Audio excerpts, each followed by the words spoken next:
like the second level of my windowsill to get was that. It got it and shoot it up toward it. Yeah. Oh my gosh. I was never gonna flip it. I was just gonna let it live let its it life grow, out boom. and like a And house the dog plant. ate it? The dog ate it. Got up Oh on my the gosh. got up on my counter and pulled it down and ate it. Yeah, it's the only thing it's ever gotten off It's the counter like its it was entire his life. mission. He had to like, Yeah, rip that something. thing apart. It was maybe the smell was driving him crazy, and he's like, I just can't And take it's it anymore. it's very Can't distinct. take It's it. like a minty, gassy, like a. Like 1,000 times smell that versus us, right? So they're. Yeah, it's probably driving him Yeah, it's crazy. just like, He's get it probably out like, of here. What is it? Or just curiosity. It was so delicious. That was like, because they have endocannabinoid systems too. Yeah, Yeah. they do. But it can be poisonous for dogs. Well, like, THC, it's just- most THC is, but most of the other cannabinoids are beneficial to them. But just like chocolate is good for us and toxic for them, THC specifically is, from what I like, I'm not Yeah. but from what I understand, like THC part is it can be It's toxic to toxic them. for them, yeah.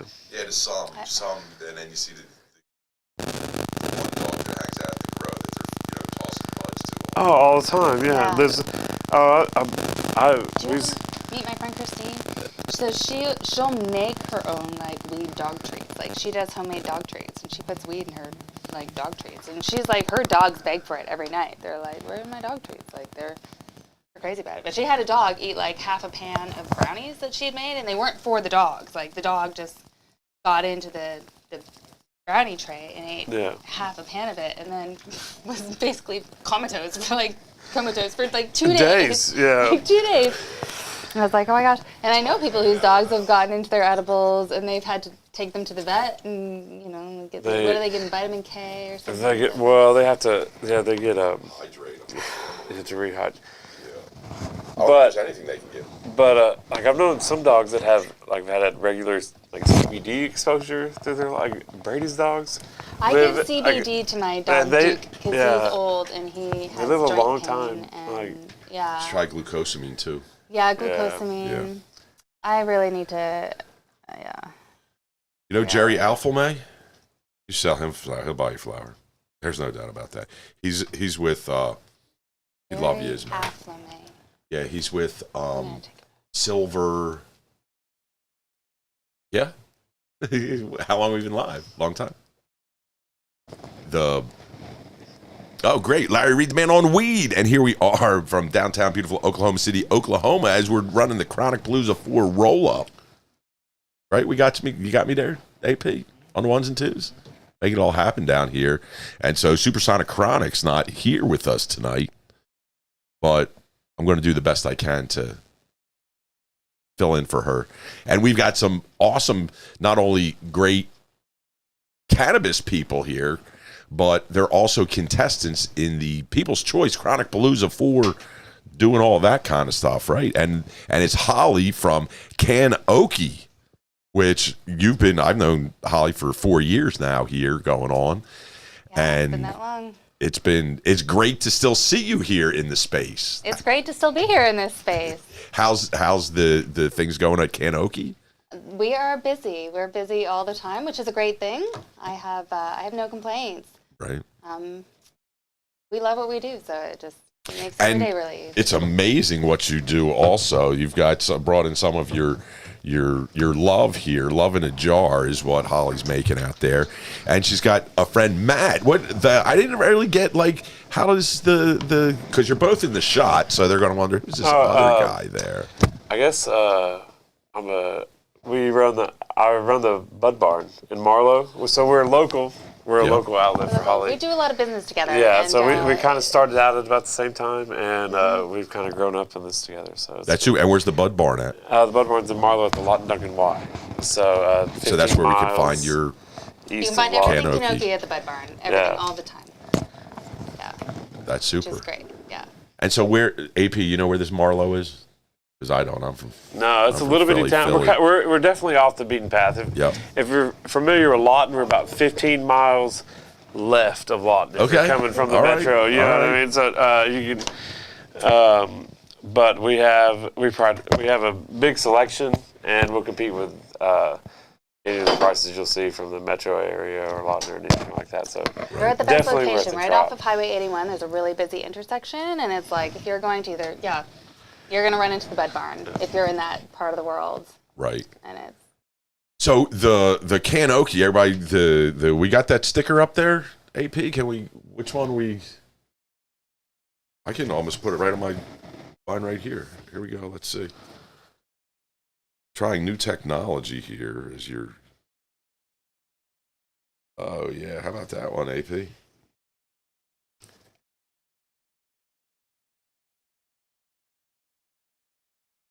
So so Holly, you came from Canada, right? You're Originally, I'm from Canada, yes. Yep. I've been in Oklahoma for about 14 years. Growing cannabis since right after it went medically legal in the state. When I applied for my license, there was still less than. Wow. So that was in the early days, and the town I'm in it's very small, population 1,300 people, and when I acquired my grow license, I think there were 2 other licenses in town, and now I think there's about 26, pushing 30. Yeah. In just that small space, so it's definitely tells you a little bit about how just this industry has, exploded. So years. the here 13 years. Were you a farmer before, or what made you decide to get into the world of cannabis? I've cultivated my whole life. I grew up cultivating different things, whether it's flowers, vegetables, crops, wheat crops. So I got into cannabis because I've always had a love for it. But originally, my plan was to cultivate CBD, like hemp flower, for CBD purposes.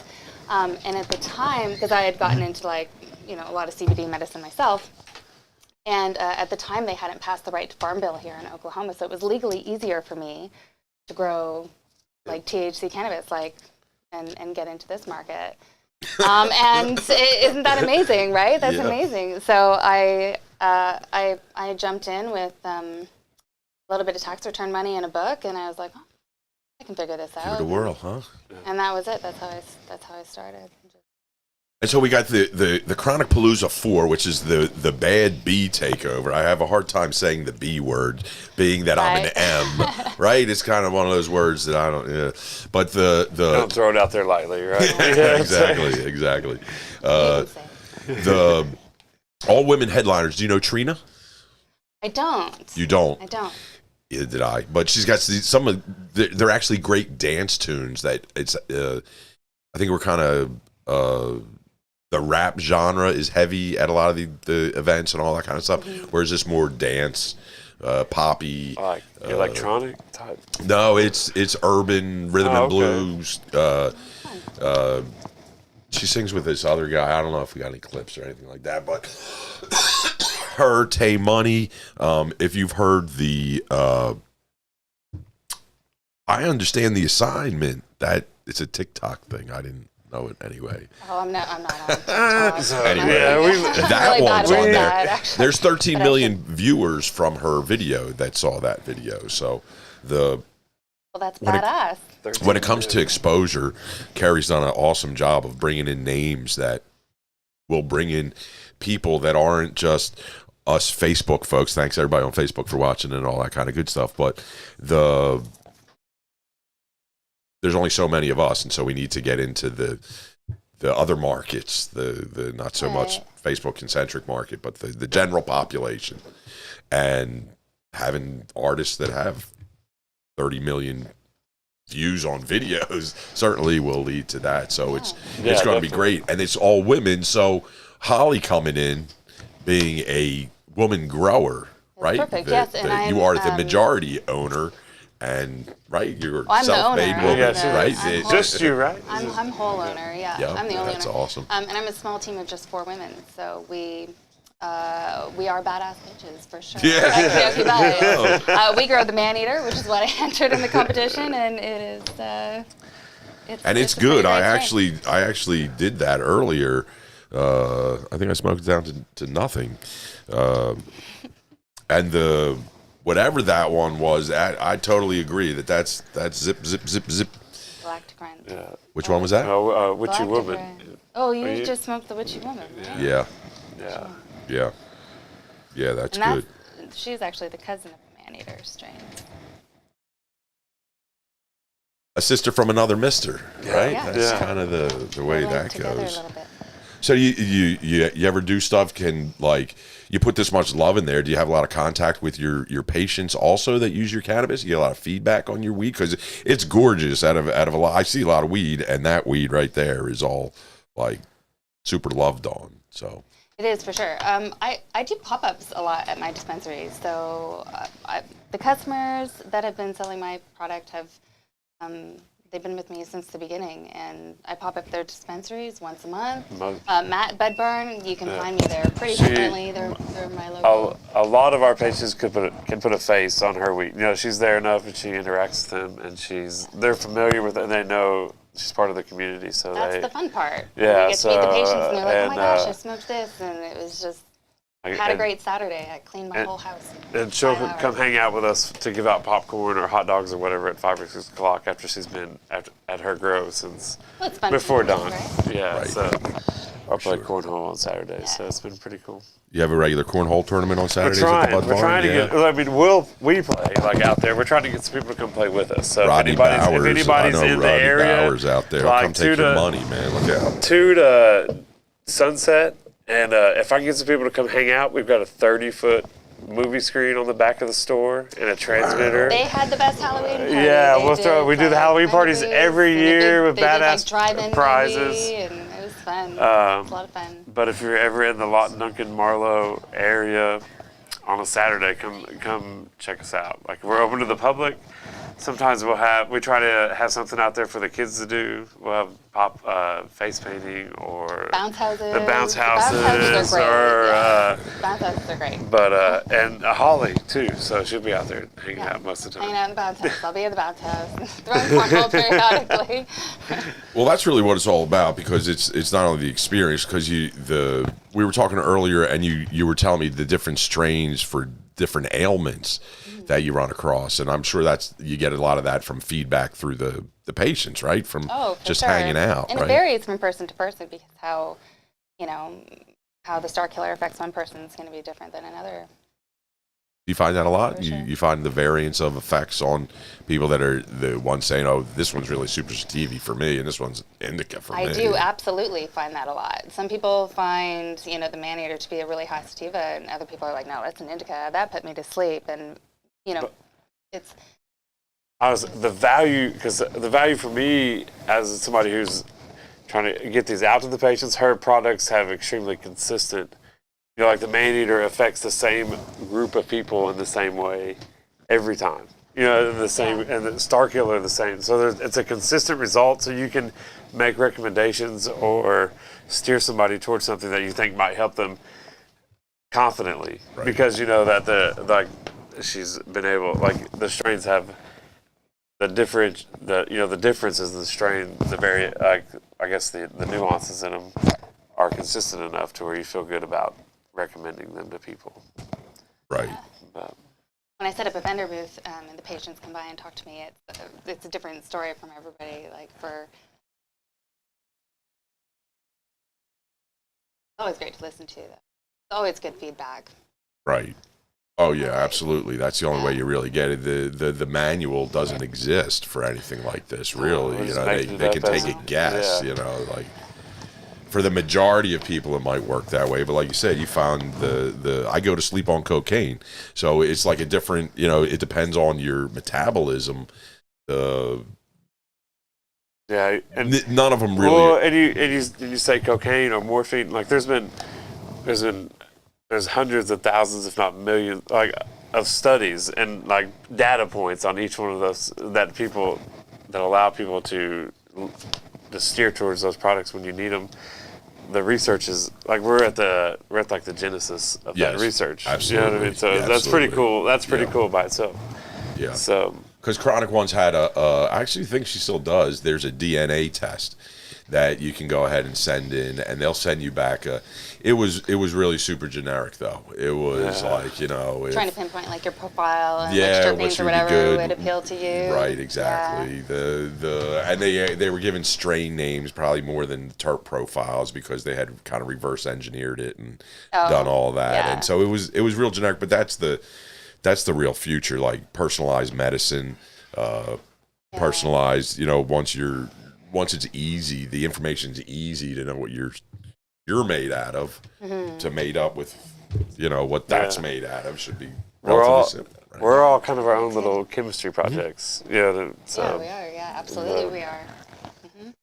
Yeah, that 5% difference is a big difference. Yeah. You know, like they say, like you're 95% like everybody else, but that 5% is really.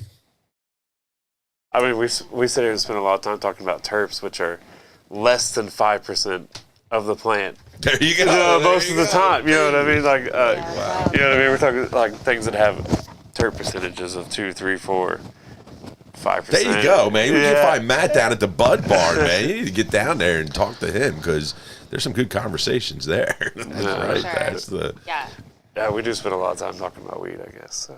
Yeah, smelling weed, just the smoking lifestyle. We get. I mean, we have 50 to 100 people a day that we get to, and we're the type of store we don't have pricing or price, so you interact one-on-one with the bud tender every time. You know what I mean? So, and so we've made an investment in getting to know like.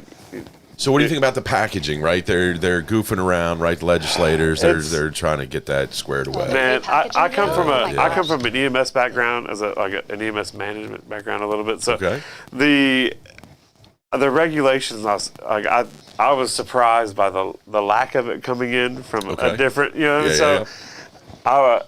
We expected more regulation, and I think to be a stable industry. Like whether you agree with the politics of how they're going to occur or when they're going to occur, the reality is we need a little bit more than what we have. But I looked at that, and my first thought was that's an environmental nightmare. I'm like, that is actually disgusting. So if you think about just the waste, and that's where my mind went first was the waste. I was like, that is ridiculous. Like and then it's like that's such an overregulation and completely unnecessary. And then the change they made, the amendment they added to it, totally it went from being super extreme to okay, you can do anything you want again. Exactly. As long as you have a processor license, you can go and get the bulk flour, and you can package it from a 0.5 gram up to 3 ounces. Well, what size packaging are you going to make? You know, like what? I was anybody that's had to like make a decision that. Like letting something happen for one way for a long time, and then coming back 2 or 3 years back into it, and it's like, and then installing a lot more rigid like system of operation is not going to be easy, no matter what. Yeah. You know, they kind of opened up, and it was real vague and real, but. Even the one they just passed, I forget which the number is, but the first one, it was it had to be above 1/8, no more than 1 ounce, and it was only growers could do it. And then they changed it to the new law. They changed, growers and processors can do it, and you can go anywhere from a 0.5 gram to 3 ounces. Which is like, what are you going to package it? So the way I figure it's going to play out is I got a big jar of it. I'm a processor. How much do you want? You want 26 grams? Okay, here's 26 grams. Now I'm going to sell it to my dispensary right there, and then he's going to sell it out the door. Right? It's the processor and the dispensary are going to be right there. Which is exactly how you get a prescription of blood pressure medication. Okay. You know what I mean? So your doctor calls it in, they call it to a pharmacist, and they put it in a specific package, and then you go pick it up. That's not gonna. That's insane. On the grower side of things, but that's not. But you can sell it to a processor. But that's not cannabis in reality. Is that what you said? I can sell it to a processor. Yeah, I can sell it to a processor. Yeah. That's oh my gosh. And then he can package. So much ridiculous little. It is ridiculous. Because everybody's going to go back to there's a big pile of tomatoes at the grocery store, and I can go packages. That's right. Well, people come in for different amounts. Well, that's what I'm saying. I don't necessarily want to buy this package, or this package. I want somewhere in between, and then anyway. It's just when it was an 1/8, I figured everybody, because that's what you get out west a lot is you get the 1/8 cans, right? Everybody's selling the cans, and then but. Again, a packaging nightmare. You got 900 Charlie tuna cans flying around. Hazard. Just and people trying to lick the resin out of the thing like the pudding tops. Got their tongues. It'll be a nightmare. But Yeah, no, so we'll see how that one goes. That's kind of tabled. I figured it was a packaging guy that introduced that. Because you are totally right, Matt, that to have zero is not, like there needs to be something. Well, and it's logical. Yeah, there has to be. I mean, that's the nature of cannabis and its relationship to patients. It's like you got to be able to see it and smell it. Like you're gonna put it like it's different than taking a pill or a shot. You know what I mean? Like that and it's a whole different approach to healing. You know what I mean? Like you need to allow room for that relationship. Just you know what I mean? Just going to the 3 gram size sample jars in the dispensaries where you could only you put 3 grams in there. Like there's a reason I take these jars around to my dispensaries and to my to my when I do pop-ups for patients to smell, because when you open this jar you can smell it. Like you can smell 3 grams as well, but like a jar of weed is an entourage effect, and like by the 80th smell on the 3 gram jar, you're starting to wane in the terp world, and it's been and it's a lot of plastic or glass. For that's what I usually smell is the plastic. Yeah. Or the bud tender who's just smoked cigarettes and then goes to hands you the smell the jar, and it's like smell whatever is on them, or their hand lotion or whatever it is. It's like just let us smell it. We'll be good. Yeah. Well, that's the. So what kind of lights do you grow all this fantastic bud under? So I'm all soil grown. We're 100% organic, so we don't use any synthetics in the grow process. I use HPS lights in all of my flower rooms. So we're old school HPS. They're just my favorite. I find that they produce the best flower. I have one LED room, and I run the Gavita 1930Es. They're supposed to be a 1-to-1 replacement for HPS. I haven't found them to be a 1-to-1 replacement quite yet, but they do a pretty good job as far as like an LED light goes. But you have beautiful structure. It's dense, but it's not compact like some of the LEDs seem to really be getting that like super. Yeah, you get that really tight rock hard bud. We think it's PGR going on in there or something like that. Well, and a lot of synthetic nutrients will do that as well. Like they're going to give you that rock hard bud. Like I can tell all day long when something is grown with brewed teas and organic nutrients as opposed to synthetics under LEDs. And I think that honestly is what gives you the best entourage effect with my flowers, the way that it's grown. We only hand trim and jar cure at the end of the process. So nothing actually hits a Mylar bag until it's ready to go to the dispensary. We burp about 1.5 million gallons. Like we burp jars. We're old school. But I'm small batch craft, so I don't put anything in a turkey bag or a Mylar bag. Not to say that that's necessarily a bad thing, and I get it on a bit of a bigger scale. But I only grow the type of flower I want to smoke. So, hey, Remy. Surprise! Yeah, Remy, hanging out, man. Remy's shirt is awesome. What's up, Remy? Have some room. What's up, buddy? Fresh in the show. You can probably get in though. How are you? Good, Holly. Thanks for inviting. Like, come hang out. Here, you got him on that side? Yeah, I was just filling my beer up. So. Whatever wants to. Does this work right here? Yeah. Y'all showing off your pre-rolls? All the good flour. Oh, fancy. You know how I met Holly, right? You know how in the weed business, the somewhere in the weed business. Yeah, your weed business, Carrie's business. Yeah. I saw them walking by the. I met Remy at Chronic Palooza. There you go. We had a little booth.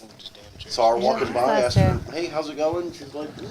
And I was like, "What do you do?" She's like, "Grow." And I was like, "Who does your pre-rolls?" And she's like, "Nobody." And I was like, "Actually, you." Boom. And we've had a great. It's been a great relationship ever since. And oh yeah, is that how it still goes down? It is. It is. Yeah. That's nice. Remy does an awesome job on all my pre-rolls. I bring in like some. Means a lot. We source the labels. We do we source the tubes. Yeah. We do all the work, so you don't have to. So anytime you see a CanOkie pre-roll like that, it's a full flower roll that Remy's done. He does a great job on all of it. You're sweet, Billy Biggins. Shout out Capital B. He's our pre-roll guy. You see him on the machine. He's like a beautiful mind. And you got to turn that on and put the mic pointing upwards towards your larynx. That's fair. Remy with the comedy club action on Tuesday nights, representing Be Elevated from the wonderful world of cannabis. Going on over there with all the Josh Graston and all his inventions and the. You know where I met Josh Graston, right? Chronic Palooza. That's right. Last year at Chronic Palooza. See, Lots of stuff happening at Chronic Palooza. The successful businesses come to Chronic Palooza. I tell everybody it's one of the best parties. We get so much return on our investment. You know, every year we get. We do meet the best people. I've been working. This will be the first time I get to go, I think. So I'm excited. I've always heard about it. So. It's going to be a lot of fun. You know, I'm going to be bringing up Trans Am that first Saturday. You the man, bro. You the man. Yeah, you got to look this way. We don't. Yeah, no big deal. The camera's that way. That's your camera. I like to watch. You do. I've seen you out there comedy. So how is the comedy? It's pretty good, man. This is the deal. Aces of 8 now. The Aces of 8 Coffee House. Yep. We're trying to bring more business in earlier in the week, right? What can we do? What can I do? I needed a platform for my comedy, so it kind of just worked out. And we've been doing comedy night every Tuesday, not too far from here, and not too late either. And we talk about all kinds of stuff. Everybody's welcome. Is that the oil room? Yep, That's yep. What you got? Okay. It's not the oil room no more because it's a very tumultuous industry. You know, sponsors come and go, all that wonderful stuff. You know, I'm just thankful that there's a place with a stage and a microphone that welcomes me and other local comics, and gives somebody a chance to get up there and express themselves artistically or even just gush emotionally, because a lot of times, comedy is therapy. It's a therapy session. You can get up and just let it all out. So what's it like to do you, I guess you don't market also for Holly CanOkie. Do you sell CanOkie pre-rolls out there, or you just white label pretty much we just take the material, the wonderful material that she has, and we do a little process to it, like little sift action, right? Little who makes your hash, Holly? Do you make hash? Do you also make hash with your trim and all that kind of stuff? I haven't made hash yet. So because we hand trim, we don't end up with a whole lot of extra product. Like there's nothing other than what comes off on your gloves in my facility. Like we barely touch the flour before it hits the jars, and so I don't really have. If you're not getting up to 10 to 15 pounds of extra stuff that's been processed like hash, right, for the actual testing that you have to get, the full panel testing, you don't want to waste money on testing if you don't have a full batch worth of stuff. Does that make sense? Right. So at this point, and so what size I would get that. And then I would buy some and then take it home and then do my own little press at the house. Mashing your nuggies. About how many pounds are in your craft batches there, Holly? The maximum amount that I'll have of each strain is up to 10 pounds at a time. But generally it's less than that. I usually run anywhere from 3 to 7 pounds per strain. And so what do you think about that new regulation as far as they're trying to the new tax they're trying to levy on growers, trying to control the market through more taxation? Actually, according to Fetgetter, he said right out, this does nothing but put money in the hands of the cops so they can bust people. I think that it's, I think that the way that they opened up this industry and the market and how quickly it got flooded, I think now they're struggling to try and find a way to regulate that and kind of break it down a little bit. And it's put the genie back in the lamp, right? Basically, it's like things got a little out of control. There's a little bit much, like it's a lot of oversaturation in the market, and now there's a lot of overregulation, and it's doing what they want it to do. It's pushing out a lot of businesses. I'm sure that there has to be some revenue to replace from possession tickets, right? Yeah. The ebb and flow, you got to give and take. So there has to be. The prisons are getting too empty. We need to there's a void, something. so you have to put some revenue, throw money in that void. Very unfortunate. I'm under the impression that A lot of these agencies dragged their feet on purpose these past 2, 3, 4 years, just to put everybody, or not everybody, but a decent amount of people in certain positions that they might be able to capitalize on. It's real precarious. Like you look with the entry price of $2,500 a license. Like you let a lot of people into it that maybe would have not had an opportunity otherwise, and then this far into it, you with the amount of expense that you're adding to it is right. It's unnecessary. Yeah, it's unnecessary, and it's a lot to overcome for. So how big is your garden? So how many square feet do you have? My facility is 4,000 square feet. Okay, so they're going to tax you an extra $1.30, everything over 1667, which is like. But it's grow space, right? The canopy. It's your canopy space. It's the canopy. So let's say her building is 4,000. Right. But my grow space, my canopy space is less than that. So I've actually done the math on it, and for me it won't be as terrifying as for some other. Right. Some of the very large facilities with a lot of canopy space, which is another benefit to staying on the small craft side of this business. But either way, it does double to triple the amount of my current license, and it's still a ridiculous. Chunk. We need to fight that for people like Holly out there who are trying to get it done, which don't have because. They made the same exact tax for the guy that's got 1 million square feet as you have square feet. Mm-hmm. So it doesn't matter. If you're able to figure out your model and absorb that tax and be able to stay in business, the guy that has 1 million square feet is certainly going to be able to do the same thing you are, right. Just from economies of scale. Exactly. Right. So what is it? It didn't give you, which was the whole idea of it out there. That's what all the rabble rousers that I seen was like, we need these tiers because we need to protect the craft growers, which this is absolutely the finest craft you're going to find in the state of Oklahoma. And you can vote for her stuff over there at Chronic Palooza, People's Choice stuff. Supersonic Chronic would love that I just flowed right into that one. You can go vote over there on People's Choice stuff. Find it on the CanOkie stuff. The things in there, and the judge kits are getting ready to bust a move out there too, so you'll be able to taste that stuff out there. But so they were supposed to help you out. Yeah, and it's just all relative to the scale of your business. At the end of the day, they didn't go to.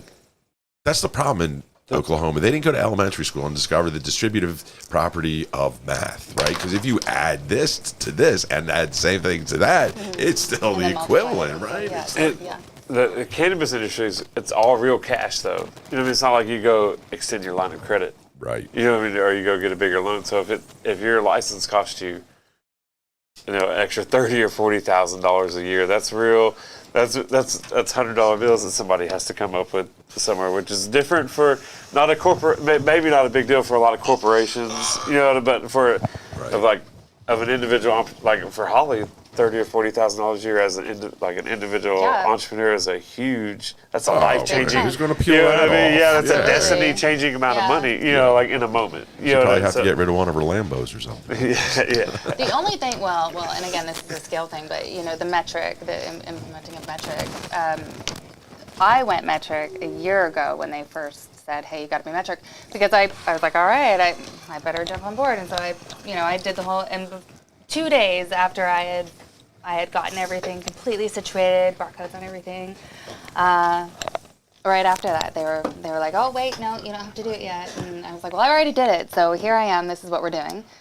And I stuck with metrics. And now that was more cost effective for me than the seed to sale system I was actually running at the time. Okay. So, that was actually. I think the ramrod approach really kind of burnt them, by having that one limited one versus here's 5 different ones you can get. But I can understand the APIs and all that down at the Capitol. But it seemed like a single bid contract. You know what I mean? Like you know what I mean? Like it seemed like there was like the. I mean, we're all capitalists. And it seemed like there was a lot of. I don't know. And it seemed like there was a lot of choice or a lot of competition and that, especially the tag, like the specific expense of the tags. You know what I mean? Like not a lot of no other providers and manufacturers got a chance to bid at those. So, while we were at CanOkie, I ran into these people from Parcel. They sell a system that you don't need the RFID tags, that they use QR codes and things of that nature that do it, that there's less of an expense. And you're still they do a lot for packaging, a lot for inventory controls and things like that. But he was saying that you don't really need to use the tags. The RFID? The RFID. Well, I was under the impression that QR codes aren't going to fly on any package at all. Yeah, I know it's been gray at best, right? The QRs, yeah. So there's going to be a lot of fold-out packaging on cannabis products because they want you to have all the terpenes. Like literally, every page of the full panel test needs to be on that label, and that's from what I understand. And it can't be on a QR code; it has to be on the package. So like a lot of ink. Right, 100%. We have to use all the ink and paper in the world. We're back to the environmental hazard here. Golly, they're not buying enough hemp a lot of paper, ink and paper, like for no reason. So that's just what we're hearing. We've been putting testing on QR codes, all the information, take you right to the website, right? So easy, simple. Yeah. No, they're writing it to where you can't do that no more. So, well, we have to get in there and do something because, first of all, I've never QR'd any product that I've ever had out there. I don't know why. We started QR, like we dove into the Bud QR. Barn's It worked out for awesome. Man-Eater, yeah. Because like when you go into the Bud Barn, like their little, their little sample jars, you can scan the QR code and it'll pull up all the labs for my Man-Eater or my Galactic Runs, and they can see all the pages of all my testing, like full panel, and more importantly, like what the terps are. Like you get the whole terp panel. So somebody that's like, myrcene is my jam. Like they can. I just stick my nose in the jar, and if it makes you salivate, right, that's the one. If it makes the light go off, then it's like, that's the one. And if it doesn't, then what's the next one? And like I said, I've never scanned anything or done anything. Like I figure that's like poison control. Like if they find you laying on the ground, they can run over there and QR code you. Like, what does this guy eat here? It's like, oh well, that's what it is. And for most of us, for 90% of us, that's our experience. We follow our nose. We know what we like. Yeah. So, but there's somebody like that's trying it in their 40s or 50s for the first time. Yeah. And so they read somewhere because some relative or cousin or uncle printed them off a report that they needed caryophyllene or limonene or myrcene or whatever it might be. But we do offer the opportunity to track that down. If that's the data you seek, then. Well, what do you think about the labs there, Holly? How's that? Did you have one that you? Just find one that you can work with and just deal with it. Everybody has their thing. We love our lab. I'm pretty sure Rhino Labs. Rhino Labs and Norman. I want to shout out to Luke. They are fantastic. They are thorough. And we make sure that we were using Dewey, Cheatham, and Howe, and our tests were always stellar. Oh, they were. Yep. Disty in the 90s, always. Yeah. Never under 91. No, you find a great person that you can build a relationship with, and that's how you do business, and that's how we met that's how we met them. I don't know. How did you meet Luke and them at Rhino? So I met Luke before Rhino even existed. Oh, all right.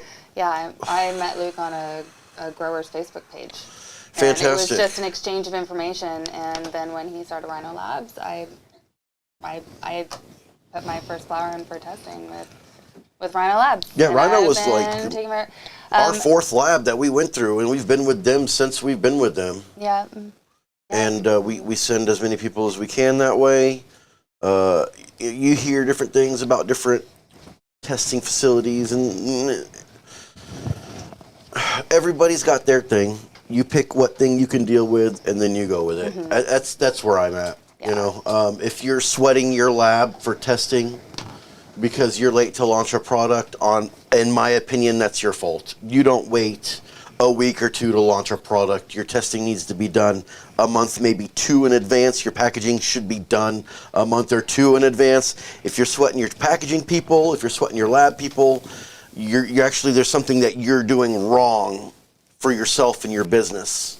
Do the extra diligence, take the extra time to get that stuff done, and then roll it out properly. That's my opinion. And you've been listening to Weed Leaf University with Remy Swice. Twice as nice. Okay, listen, I'm not gonna lie. Time's the important part. They need to get better at it. All of them. They all do, the for sure. testing industry as a whole needs to be better, and that takes time. That's about to be taken away. That's about to be taken away. So, Larry Reed, are you familiar with the federal testing of the cannabis products that's going to start happening? Like if it's standardized as a retailer, standardize it. That'd be awesome. Someone from the federal level, okay. FDA probably, is going to come down and they're just going to buy random stuff from random dispensaries and they're going to test it themselves. That's already happened. But they're going to hold people to it, and they're going to. What people are saying is they're going to use that as an excuse. Look, what House bill is that? It's not a House bill. What is you're stirring up a bunch of rhetoric. They have to capitalize it. They have unfounded. All they have to do is put doubt. True. As long as they put doubt in people's minds that testing is not on the same page all the way across. Well, we all know that I never smoked tested weed till I got here, so I'm not really scared. And there's a lot of people that aren't, which is why we have spotlights on awesome growers, because it's really important if you're going to ingest something that you should know where it came from. And growers like Holly out there, to get to know your grower, follow them, learn about what they're growing, how what nutrients they use in them, the love expressed that way. That way, I think more emphasis needs to be on the patient responsibility than the government saying, "Oh, this one or that one is." Get to know CanOkie. Go down to Bud Barn. Get to know Matt. You're gonna buy a lot of this stuff. Go meet Remy at some of these pop-ups where he's hanging out and making wonderful paper airplanes or whatever he's going on there. I think it's the ashtray. We need ashtrays in here. It's a funnel in making, I think. Right? That's it. So where can we find CanOkie on the Instafo Shizzle and all that, Facebook world? CanOkie can be found. I'm on Facebook and Instagram, CanOkie Buds. And, a lot of the regular dispensaries that carry me, Bud Barn, of course, is one of them. Green Buffalo and Norman, their locations carry my product. They're renowned, yep. They're really great. Green Buffalo is awesome. Frontier Medicine in Edmond, Shannon and her team up there, they're pretty. On 2nd Street, right just east of Broadway. You got the number memorized, right? Frontier Medicine. All right. So if you're familiar with Edmond downtown, how's that pavilion that's covered and everything? They're literally just east of that, if I'm not mistaken. Yeah, they are a lovely dispensary, and they're very patient focused. They just had a really great pizza restaurant open up nearby too, so I've been meaning to go and check that out. But I can be found at Frontier Medicine. Once a month, I go and I pop up there and I meet patients and I spend like 3-4 hours. Do you have your schedule online or anything like that? I do. I always post to Instagram or Facebook if I'm going to do a pop-up. Of course, I'm going to be at Chronic Palooza. Yep. And 420 you can find me. Yeah. Yes. Oh, we've got a sesh pod going on at that's a good move. Chronic Palooza. That's a good move. So you can find us. Buds and FlexPack and Bud Barn. And CanOkie, so we're going to be we'll have hanging out over in that area. But 420, I can be found at the Green Buffalo Lounge in Norman. So I'll be hanging out and popping up there. They have a lounge too? Yeah, above Valera, the pizza restaurant. Up on top of that, at the very top floor, they've got a really great balcony. It's amazing. Is it brick oven or is it? It is. It's a stone oven. It's really good. Cannabis is the best sauce too, right? So, if you haven't checked it out, you should check it out. Yeah, the Green Buffalo Lounge up on the top floor. They had a joint rolling contest there about 2 weeks ago, I believe, and I didn't go. I'm a world champion roller here. He is. I have the marks. I have the bruises. But I didn't go, and the winner actually,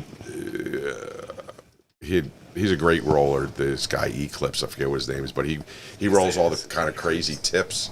Like it's got like artwork on the inside of the tips, and they're like super duty hog legs. They're hog legs. They're the hogs that the hogs call fat. You know what I mean? Like they're the really ham hocks. Yeah. But yeah, you'll see him. He'll have different faces looking things, and then just different kind of colored crutches in there as well, like all the filters and stuff.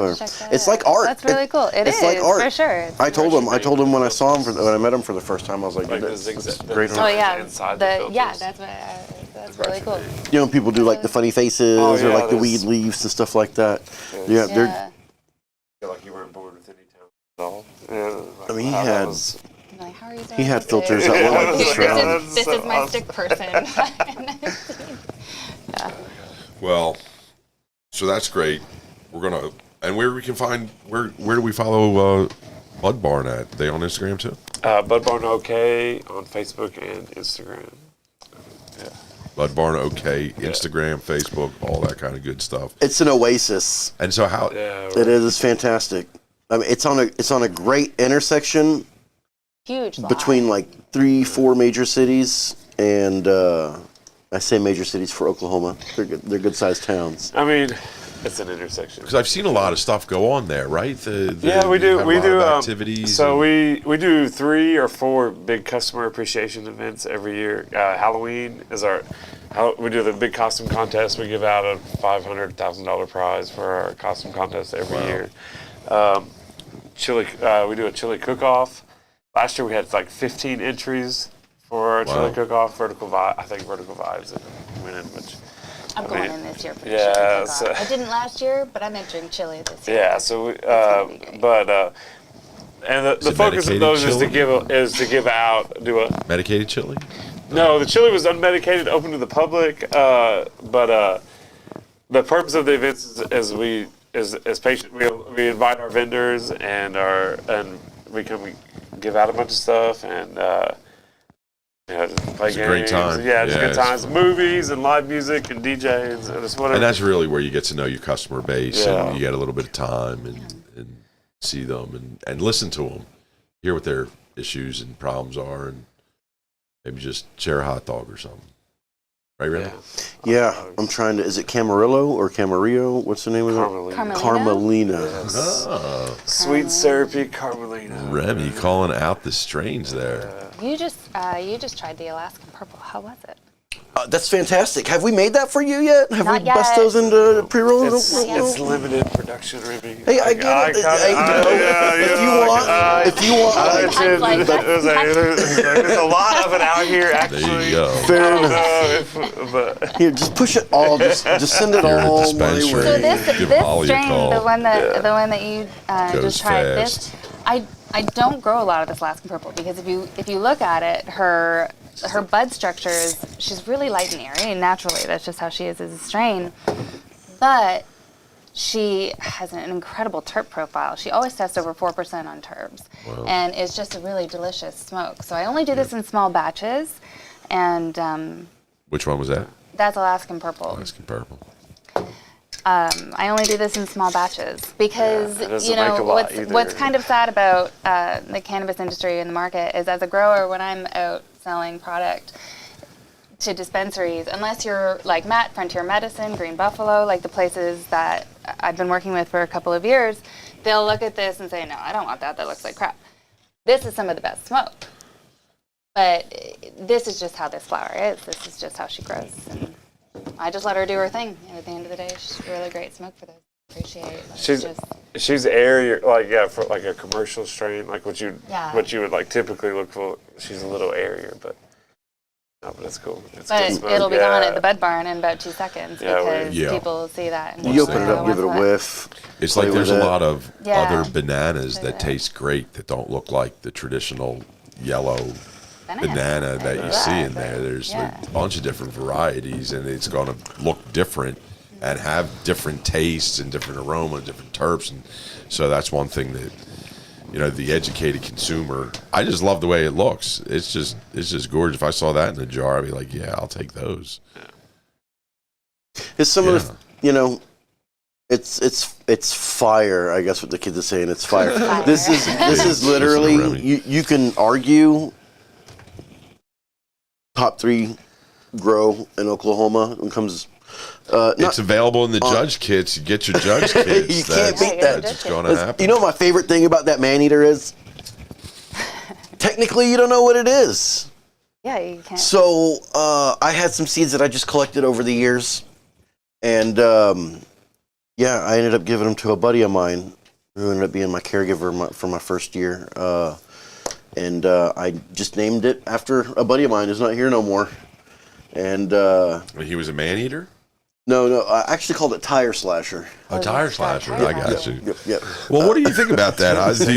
Have you ever? Are you a geneticist also? Do you tinker with that? I haven't started tinkering with breeding yet. I know a couple of talented people that are doing some breeding, and the man-eater actually is a strain that a friend of mine produced. And he just brought me this one little plant one day, and he was like, here, and I'm like, what is it? And he's like, I don't know. He's like, but I've been working on this for a little while, and and I said, well, what's its name? And we call it whatever you want. It doesn't have a name. It doesn't exist. It's just something I've been tinkering with. Yeah, and it just tests, 5+% terpenes, no big deal. 30%. No big deal. It's great. Actually, my highest terp level was on a Peyote Zittles strain at like 5.39. The Galactic Runt. Here, put your hands up like this, Sean. And Carmelino have gotten all the way up to like almost 6% on terps.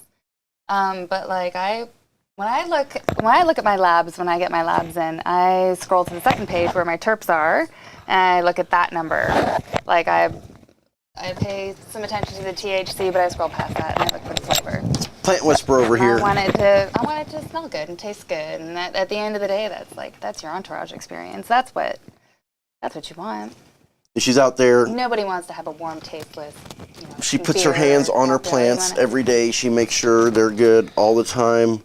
She's got an eye for in it. there? Does she have one of those grids? Oh, the ganja grid. You know what? That's what made me stop at Remy's booth that day, was that ganja grid, and I was like, there we this go, is man. fantastic. I'm like, this is Shout so out great. to bro. What's his name? Jeff. Jeff. Is it Jeff? Yeah. So I just happened to meet somebody who was doing something and thought I'd throw them a bone. Hey, why don't you come out here to Chronic Palooza, set up a deal? It was a and really cool setup. had a bunch of people stop by. I met a bunch of people from that as well. Now, plants do respond to frequencies, and you can actually, for like a few $1,000s, buy a frequency machine that will constantly output the frequency that a plant needs to grow at its optimal level. That's not the same as good vibes. Yeah. That's right. And that's why we play whatever music we want, and we talk and we laugh. Now that's interesting though. They're living things. They are living things. I would actually love to play with something like that though, right? It would just be interesting to play with and see what the differences and the dynamics. And I think he said the big one, you put 4 plants under it. You do it right? That would be fun to do just as a little side project. Just a little research table. Yeah. And I could sell a research table. I'd be scared that I we would find out to be true that the vibrator would replace the man. So I'm excited. No, you can't replace a hot, sweaty man on top of you. You cannot replace. You can't replace the human touch, right? I don't know what you're talking about, Remy. I was talking about in the garden, man. What are you talking about? Oh, my bad. So a robot can't grow Holly's weed. No. No way. We're blown away all the time. Every time she brings something to the lab for the guys to roll up, everybody stops what they're doing. They go look at what she's doing. They all give it a big old whiff, and I hope that we do a good job for you. Oh, you guys do a great job. I do want to just throw that out there. Our pre-roll service is top notch. If you don't do pre-rolls for yourself and you're looking for someone to do it, shoot a message over to me or anybody at Be Elevated, and we'll give you a quote. It's going to be real hard for anybody to beat, for sure. And don't be shy. Oh, you know what my favorite thing about our pre-roll service is? It comes with you. 100%. So whatever material you give us, yes, we sift it. We do go whatever we do, get it ready for the packer, and whatever we have left over, yes, we give it right back to the farmer. Everything adds up, always. Right. So whatever stems are in there or whatever that you have to take off in the buds or whatever, because we do get buds in there in those pre-rolls sometimes, quite a bit actually. But we give it right back. Give it right back. I think a pound of flour, our best return was like 424 pre-rolls out of a pound of flour. Yeah. It's pretty good. Right about an ounce or less of waste when it comes to the stems and stuff. And 116. just blows people away, Yeah, you guys hardly hand me back anything, but I also am pretty meticulous about what goes to you. Like I don't pre-roll my trim. It. You package every one of your buds, right? I do, yeah. I do. So the love is there. The love is there. You've seen every bud go by you. Yes. It was pretty amazing that she was just calling out all the different jars there. We used to play Identibud. Now with other people's buds, can you identify them like that? Do you know what it is, or is it more that you know the way your weed looks, or do you find other people's to look similar to? I couldn't identify a strain or anything, but I can identify how it's grown.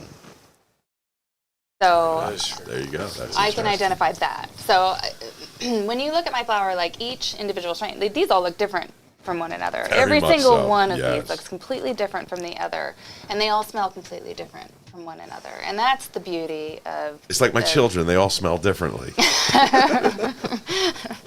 I find when I can tell, what's grown with, like a high salt based synthetic nutrient under LED lights, and what's grown organically and under HPS and aquaponics, and they all have a different jar appeal at the end of the day. So there you go. Get yourself some jar appeal.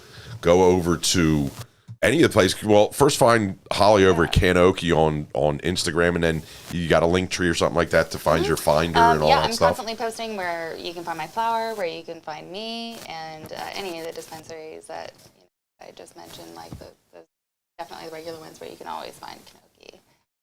Super craft flower right here, available at the Bud Barn in Marlow. Go see Matt.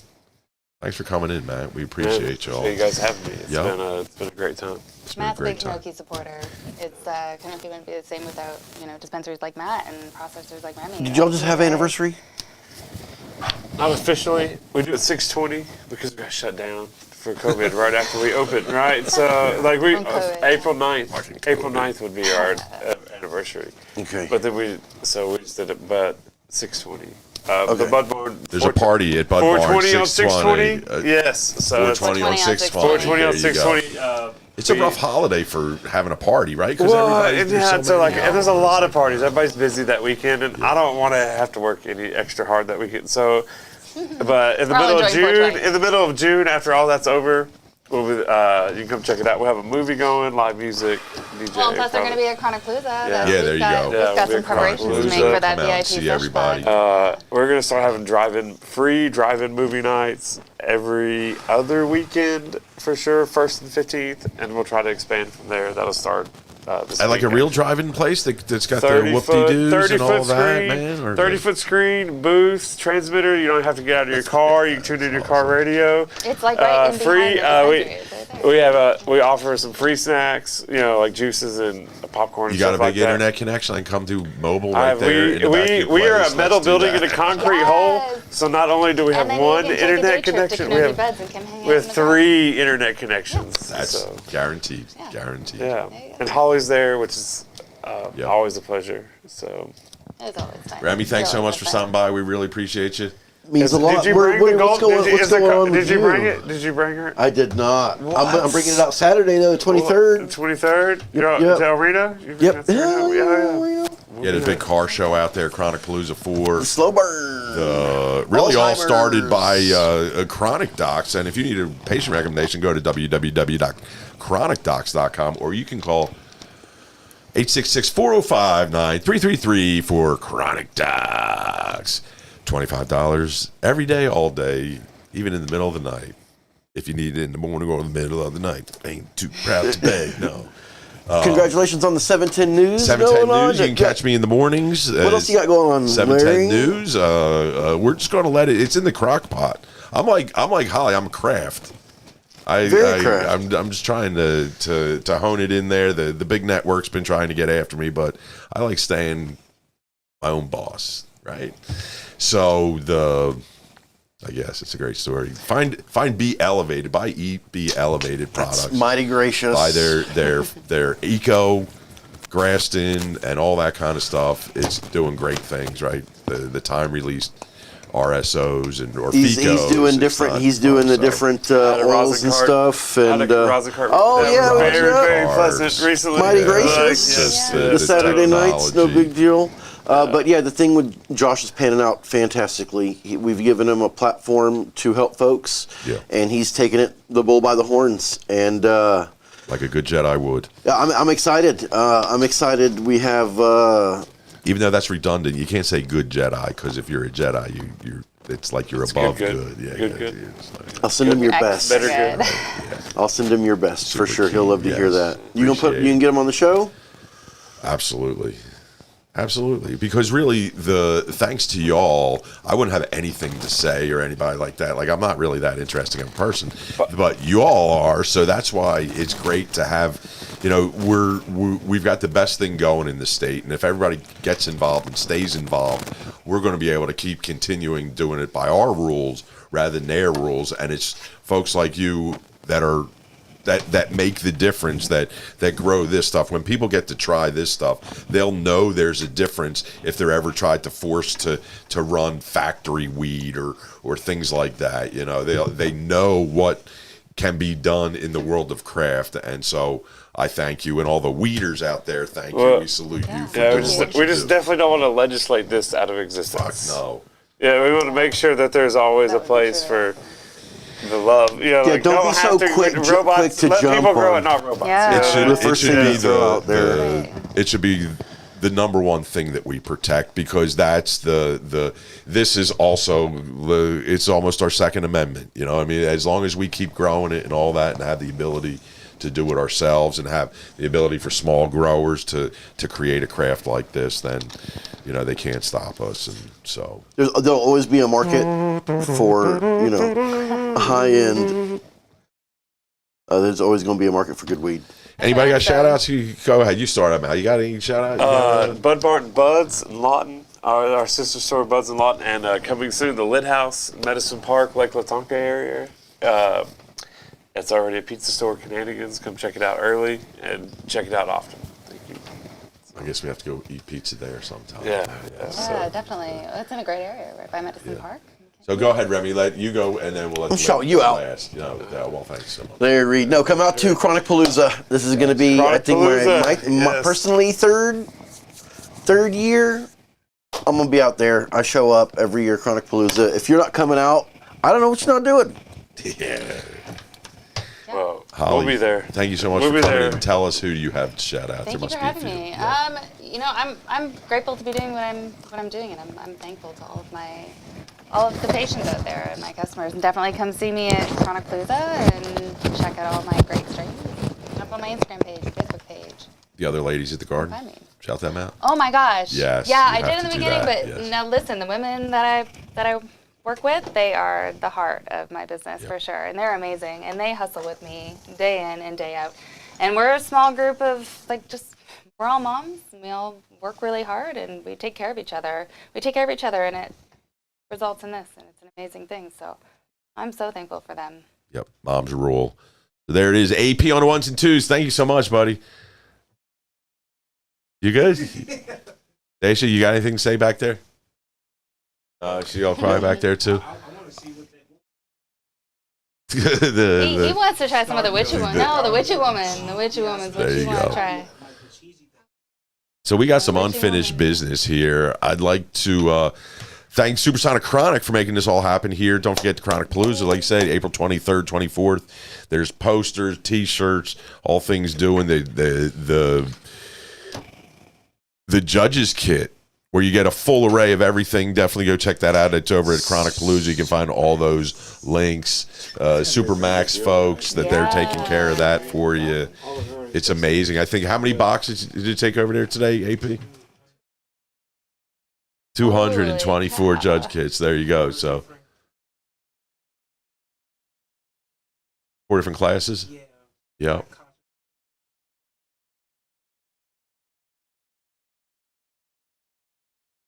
Two extracts or one? You know. So, is there lives? Are distant lives in the resident the same? We don't know. We'll have to figure that out. We'll have to get back to that. There you go. Stay tuned. There you go. Not too many questions. We'll have to leave something. Like they're just have to leave something for us to broadcast. So thanks, everybody. If you're still with us, just picking us up. All that kind of good stuff. We appreciate you. Like thank my mom and dad who made it all possible. Good night, Lovey. Larry, man on weed. We are out of here. I even forget what I usually say afterwards. It's been season 4. Oh, peace and chicken grease, man. Don't forget to keep shiny side up. Thanks so much for watching. Stay tuned. Don't forget 710 News. I don't know. What else? We're out of here. Peace. We out. Sayonara.